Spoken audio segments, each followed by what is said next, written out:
Continuando con los conceptos básicos para los métodos de determinación de edad absoluta, tenemos uno muy importante que es el de decaimiento radioactivo.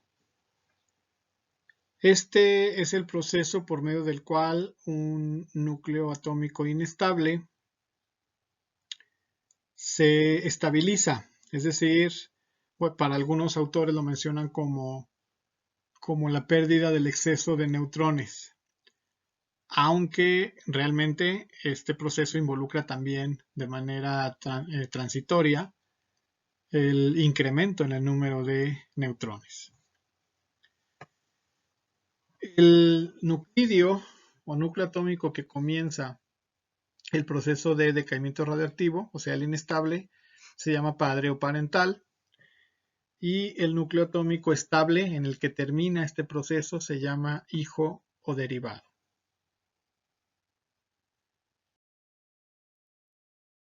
Existen también otros dos conceptos importantes en este proceso, que son dos partículas involucradas en el decaimiento radioactivo. Una es la partícula alfa, que es equivalente, es igual a 2 protones y 2 neutrones.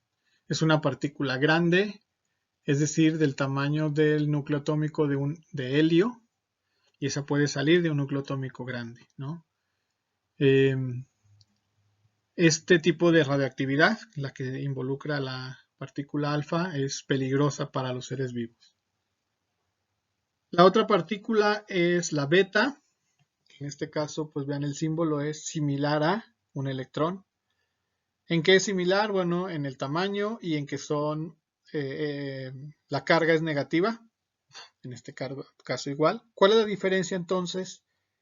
Que la partícula beta sí es capaz de combinarse con un protón y al neutralizarse, digamos, las cargas, la positiva y la negativa, este protón se convierte en neutrón, ¿sí? Cuando una partícula beta entra.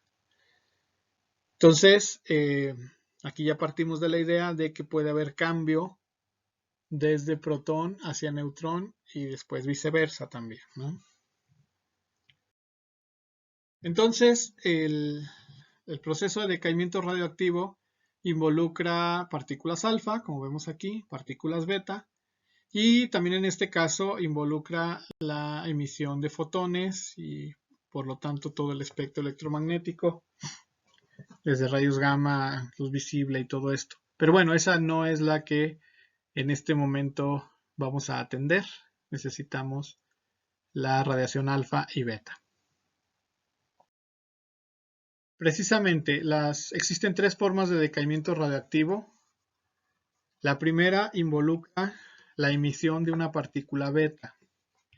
Es decir, que de un núcleo atómico sale una partícula. ¿De dónde va a salir? De un neutrón.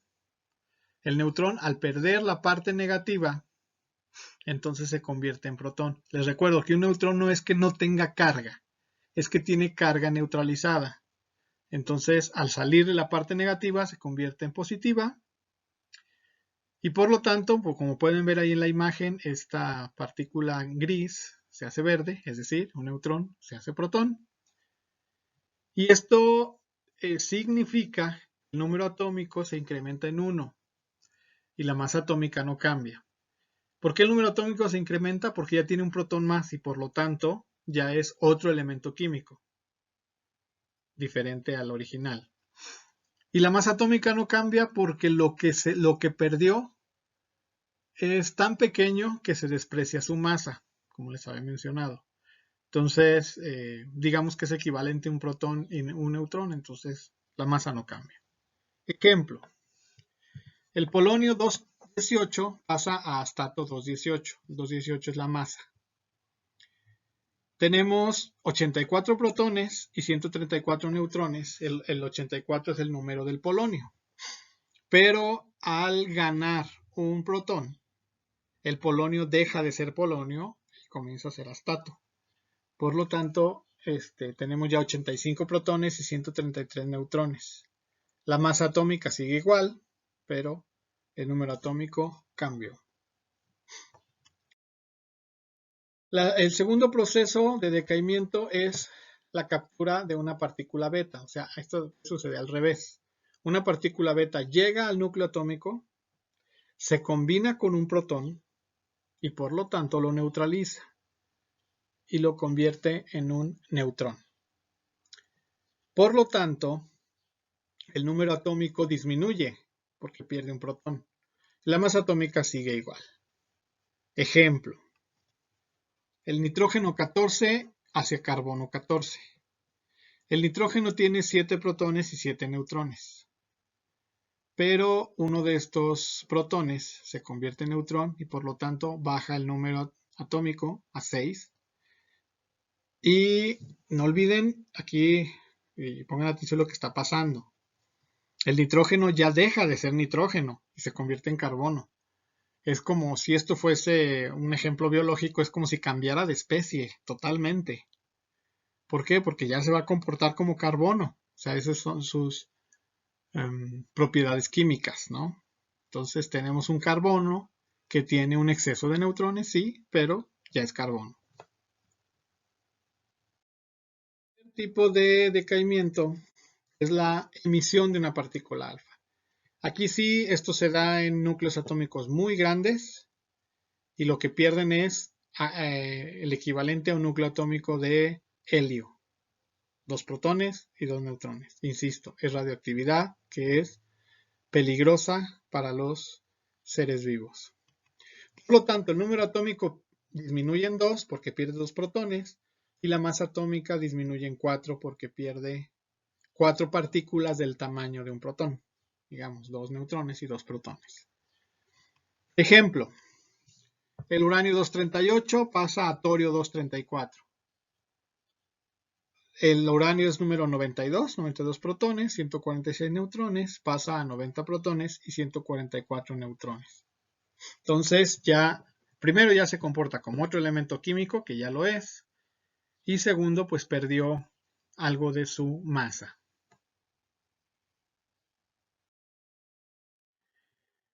Otro concepto muy importante en este tema es el de vida media.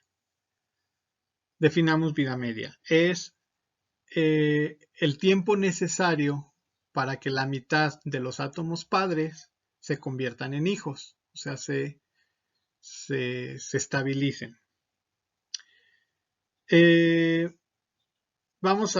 Viendo estas gráficas vamos a ver cómo es que se da este proceso. En el eje de las Y tenemos el número de átomos padres, digamos, y en el eje de las X tenemos el tiempo transcurrido, ¿no? Entonces, quiero hacer hincapié aquí que el decaimiento radioactivo es de tipo logarítmico, no aritmético. Si fuese aritmético, fuese como la gráfica que tenemos al lado izquierdo. Cuando tenemos los 500 hijos, pues tenemos la mitad del tiempo. ¿Por qué? Porque el decaimiento sí es constante, pero es aritmético. Entonces aquí sí la vida media corresponde a la mitad del tiempo. Pero no es así en el decaimiento radioactivo. Vean dónde tenemos el 500, a ese punto. Quiere decir que puede haber varias vidas medias en lo que se termina, porque recuerden que el decaimiento de tipo logarítmico, bueno, pues tiende a la asíntota, es decir, tiende a cero, pero tarda mucho en llegar a ese cero, ¿no? Entonces, es muy importante saber que la vida media no es la mitad del tiempo, sino la cantidad de tiempo que se necesita para que la mitad de los padres se conviertan en hijos.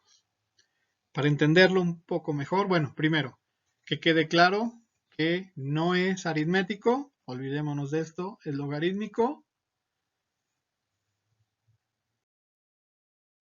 Y bueno, aquí tenemos un ejemplo muy gráfico para entendernos mejor. Miren, en la parte superior está, por ejemplo, los átomos padres, los átomos originales, todos padres, todos inestables. Y vemos cómo al transcurrir una vida media, tenemos la mitad de padres y la mitad de hijos. Aquí los padres son en color amarillo, el símbolo de radioactividad, y los hijos son de color azul. Entonces, pasan 2 vidas medias, entonces tenemos la cuarta parte de padres y las 3/4 partes de hijos. Y así sucesivamente se van a ir perdiendo los padres, pero de una manera, de una caída logarítmica. O visto de otra manera, bueno, tenemos el mismo gráfico, pero aquí atendamos la tabla que está ahí a un lado. Si hipotéticamente la vida media es de 1 hora, por ejemplo, en el tiempo cero tenemos 1.000.000 de padres. Al transcurrir 1 hora tenemos 500.000 padres. Ya nada más. Al transcurrir 2 horas tenemos 250.000 padres porque son la mitad de lo que había hace 1 hora, ¿no? Y cuando pasan 3 horas tenemos 125.000 padres, es decir, la mitad de los que hace 1 hora. Y así sucesivamente hasta que, insisto, ya son totalmente indetectables. Pero esto alarga bastante el tiempo en el que puede detectarse, ¿no? Cabe aclarar que el decaimiento radioactivo no es un proceso que se da nada más de un elemento a otro y simplemente, ¿no? En este caso es una cadena que van brincando de un elemento a otro hasta que se llega a uno estable. Este es el ejemplo del uranio 235, allí es donde comienza la cadenita. Siguiendo la cadena terminamos en plomo 207. Ya de ahí no pasa, ¿por qué? Porque el plomo sigue siendo un elemento grande, pero ya es estable. Entonces, lo que nos interesa al momento del fechamiento nada más es ver si tenemos la cantidad de átomos padres y la cantidad de átomos hijos, sin ver todos los eslabones intermedios. Esos no interesan para este tipo de análisis. Una vez que tenemos ya todos los elementos y los conceptos que vimos anteriormente, ya podemos visualizar mejor cómo es que determinamos la edad de determinado roca, por ejemplo, o fósil. Miren, en este cuadro se despliegan los 6 principales elementos utilizados en el fechamiento radiométrico. Este cuadro ustedes lo tienen también en el libro de apuntes, lo pueden ver con más calma luego. Pero bueno, veamos, atendamos lo que vienen en las columnas, ¿no? La primera columna es el elemento que va a ser usado. La segunda columna nos dice qué tipo de decaimiento. Casi siempre, bueno, al menos los más grandes involucran alfa y beta. Los más pequeños involucran solo beta, porque pues obviamente estamos hablando de las alfas son partículas muy grandes. Luego tenemos el núcleo hijo o derivado. Vean que los 3 primeros terminan en plomo, son los grandotes, pesados, y terminan también en un elemento pesado, no tan pesado como al principio, ¿no? Luego tenemos la vida media. Esto es algo muy interesante. Quiero que veamos con más calma. La vida media del uranio 238 es 4.500 millones de años. O sea, casi la edad de la Tierra. Vean que son procesos que son muy lentos. Pero a pesar de esa lentitud, avanzan de manera continua y son totalmente confiables en ese sentido porque no están afectados por procesos geológicos, mucho menos por procesos biológicos. Entonces tenemos que la efectividad, que es la quinta columna, va de 10.000 años a 4.600 millones. ¿Por qué 4.600? Bueno, pues porque la Tierra no tiene más años, ¿no? Pero si la Tierra tuviera 10.000 millones de años, en vez de 4.600, pues también podría tener esa efectividad. Es decir, Con esa vida media, recuerden que la vida media no es la mitad del tiempo, entonces se puede extender mucho más allá. Y la encontramos pues en rocas volcánicas. Nos pasamos al tercero, en este caso el torio. Vean la vida media, que es 14,000 millones de años. O sea, 3 veces la edad de la Tierra, o, en otras palabras, la edad del universo. ¿Sí? Entonces son procesos muy, muy lentos.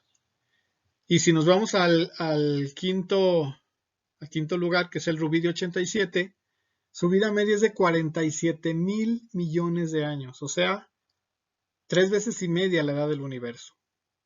Entonces a veces preguntan, ¿cómo es posible que sepamos la vida media si ni siquiera ha transcurrido?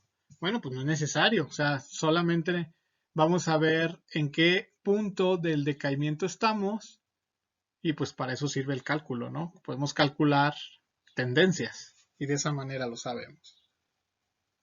Entonces esto involucra, insisto, solo rocas volcánicas. Para el caso del carbono 14 es diferente. El carbono 14, para empezar, y vamos a desmitificarlo, casi no se utiliza para el registro fósil, porque su vida media es corta. Vean, 5,730 años, más o menos 30 años. Su efectividad máxima va de 100 años a 70,000 como máximo, pero la verdad 70,000 ya es así como muy estirado. Realmente queda como en 50,000 años. Entonces, esto hace que la inmensa mayoría de fósiles queden fuera, porque para empezar, son mucho más antiguos que eso. Y en segundo lugar, se necesita que tenga material original, o sea, carbono original. Eso lo vamos a retomar un poco más tarde. Pero de entrada, insisto, el carbono 14 no quiere decir que no sirva. Es muy, muy útil, pero es mucho más útil para arqueología que para paleontología. Pero bueno, ha sido bastante útil para los fósiles congelados. Miren, este es un equipo, un aparato de los que se utilizan para determinar las edades por sistema radiométrico. Dentro de todo involucra una cámara de plomo. ¿Por qué plomo? Porque es el que aísla la radioactividad, ¿no? Entonces, ¿qué es lo que determina estos aparatos? ¿Cuántos padres y cuántos hijos tienen en una, por ejemplo, determinada muestra de roca volcánica? Siempre volcánicas, en este caso, ¿no? Dependiendo de la proporción que haya de padres e hijos, entonces vemos cuándo es que se formó esa roca y por lo tanto qué antigüedad tiene. Entonces, ya de aquí podemos saber que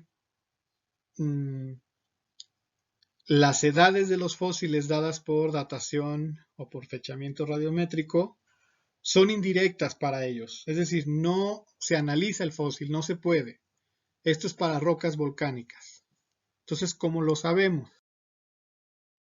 Bueno, en primer lugar, pues vamos a determinar, digamos, en qué punto está determinadas rocas, determinados estratos. Entonces, en eso es que buscan estos aparatos ubicar en qué momento del decaimiento radioactivo estamos, ¿no?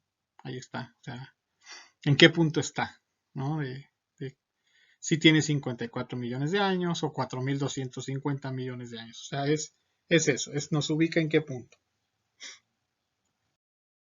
Pero les decía, para los fósiles es de manera indirecta. Miren, esta es una representación de un perfil estratigráfico en donde tenemos un esqueleto de dinosaurio y unos ejemplares ahí de trilobites, ¿no? Entonces, ¿qué es lo que vamos a poder saber? Tenemos las capas que están en color como tinto, son sedimentos volcánicos. Entonces, esos ya tenemos la edad porque los sacamos con este método. Entonces, lo único que podemos saber es que ese dinosaurio está entre 200 y 60 millones de años, o los trilobites están entre 500 y 700 millones. Obviamente aquí no hay mucha precisión, pero vamos a ver un ejemplo más preciso. Miren, aquí tenemos unos bivalvos y unos trilobites que están, digamos, encerrados entre sedimentos volcánicos, arriba y abajo, no están metidos ahí, porque recuerden que si son volcánicos no tienen fósiles. Entonces vamos a fechar esas cenizas volcánicas y ya tenemos ahí las fechas. Por lo tanto, ¿cuáles son las conclusiones a las que podemos llegar? Pues primero, que los trilobites tienen entre 545 y 520 millones de años. No podemos ser más precisos con los trilobites porque son los datos que nos dan las cenizas volcánicas. El fósil en sí no nos va a dar el dato. Que quede muy claro eso. Los bivalvos, ¿cuánto tienen? Entre 510 y 495 millones de años. Tenemos ahí un grado, digamos, de amplitud de 15 millones de años, ¿no? Que a veces con eso es suficiente para en publicaciones y todo esto. O sea, obviamente a veces lo que importa, por ejemplo, la descripción de especies y no necesariamente la precisión tan exacta de la antigüedad. Pero entonces que sepan y que quede muy claro, el fósil por datación radiométrica no nos va a dar directamente la edad. Y bueno, ahora hablemos específicamente del caso del carbono 14. Insisto, hay que quitar mitos, es muy bueno para arqueología, pero bueno, vamos a ver en qué consiste. Aquí el carbono 14, para empezar, todo el tiempo se está formando en la atmósfera. Ahorita vamos a ver el ciclo del carbono 14, pero para empezar, insisto, tenemos que analizar el carbono directamente, es decir, los restos no pueden haber sido sustituidos. Recuerden que la inmensa mayoría de fósiles, el material original se sustituyó. Un fósil permineralizado no tiene material ya original, ya es material mineralógico, ¿sí? Ya no es biológico. Entonces, lo que sí nos debe de quedar claro desde este momento es, todo el tiempo, el carbono 14, como se comporta igual que el carbono 12, todo el tiempo está entrando en nuestros cuerpos carbono 14. Y la concentración de carbono 14 varía dependiendo de qué es lo que comamos. Por ejemplo, entra por fotosíntesis. Entre los vegetales, los que son herbívoros tienen cierta cantidad, un poco menor, pero la concentran en sus músculos y luego, o en sus proteínas, pues, en general. Y un carnívoro, por ejemplo, que se alimenta ya de estas concentraciones mayores, tiene una mayor concentración, un poquito más alta de carbono 14. ¿Cómo se da este ciclo completo? Miren, dentro del viento solar, o sea, de toda la radiación que nos llega del Sol, además de la luz visible y todo esto, nos llegan partículas beta todo el tiempo a la atmósfera. También les recuerdo que la atmósfera es un 78% de nitrógeno. Por lo tanto, algunas de estas partículas beta reaccionan con el nitrógeno, van a dar a su núcleo. ¿Y a dónde van a ir a dar? Pues a un protón. Este protón se combina con la partícula beta y se convierte en neutrón. Por lo tanto, el nitrógeno 14 se convierte en carbono 14. El carbono 14 químicamente se comporta igual que el carbono 12. Por lo tanto, lo primero que hace es combinarse con el oxígeno formando CO2. Para las plantas les da igual que entre CO2 de carbono 12 que de carbono 14. O sea, realmente no hay discriminación aquí. Por lo tanto, una proporción de los carbohidratos que genera pues una planta por fotosíntesis, pues tiene carbono 14, tiene ahí una cantidad de carbono 14. Este es consumido por los animales, por ejemplo, entra en las cadenas tróficas de herbívoro, carnívoro, etc. La cosa aquí es que al momento de morir, como tenemos la mala costumbre de dejar de comer cuando morimos, digamos, el carbono 14 y el carbono 12 ya no van a estar entrando al cuerpo. Por lo tanto, digamos que la pérdida ya es neta. ¿A qué me refiero? Durante la vida, el carbono 14 también se vuelve a convertir en nitrógeno. Pero como seguimos comiendo, hay una proporción que se queda. Pero cuando dejamos de comer, insisto, ya es nada más la pérdida que va a haber. Entonces, una vez que muere el organismo, ya nada más es pérdida de carbono 14 hasta que ya es indetectable. Este carbono 14 se vuelve a convertir en nitrógeno 14 y se va a la atmósfera de nuevo. Entonces, este es el ciclo. Por lo tanto, los restos, tanto vegetales como animales, que queden por un tiempo que no sobrepase los 50.000 años, pueden ser analizados por este método.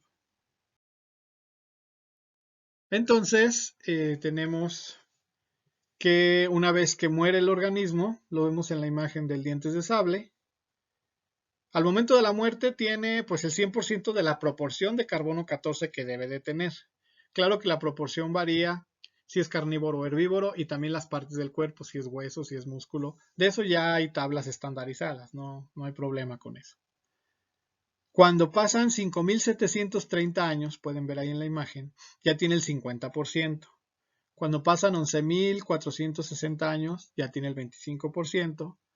Cuando pasan 17.190 años, ya tiene el 12.5%. Hasta que ya se hace indetectable. Lo vemos en la imagen de abajo con la rama, lo mismo. A la cuarta, digamos, o la tercera vida media completa, ya tenemos solamente la cuarta parte de material que puede ser detectable, hasta que ya sea indetectable, porque existe esta conversión de carbono 14 a nitrógeno 14. Bueno, aquí otro ejemplo nada más, lo mismo dentro del ciclo biológico de este pavo, de este guajolote, pues está comiendo, sus huesos mantienen una proporción de carbono 14, luego muere este pavo, nos encontramos el hueso y se hace un análisis. Si no tiene más de 50.000 años, sí podemos analizar su edad.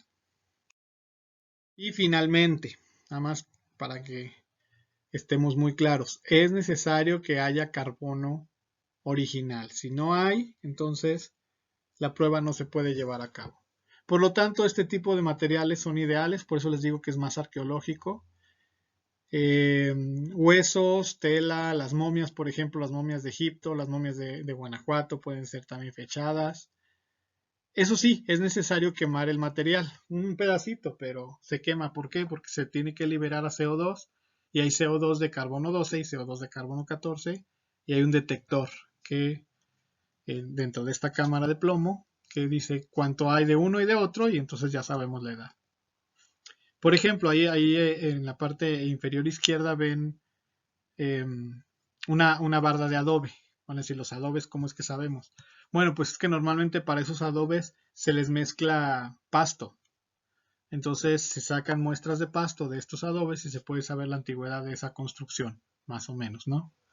Entonces es muy importante esto. Esas son las razones por las que no se utiliza en paleontología. Es porque tiene una vida media corta y porque debe de ser material original, ¿sí? Bueno, esto es todo en cuanto a métodos de datación de la edad absoluta. En el otro video van a ver los métodos de datación de edad relativa. Muchas gracias.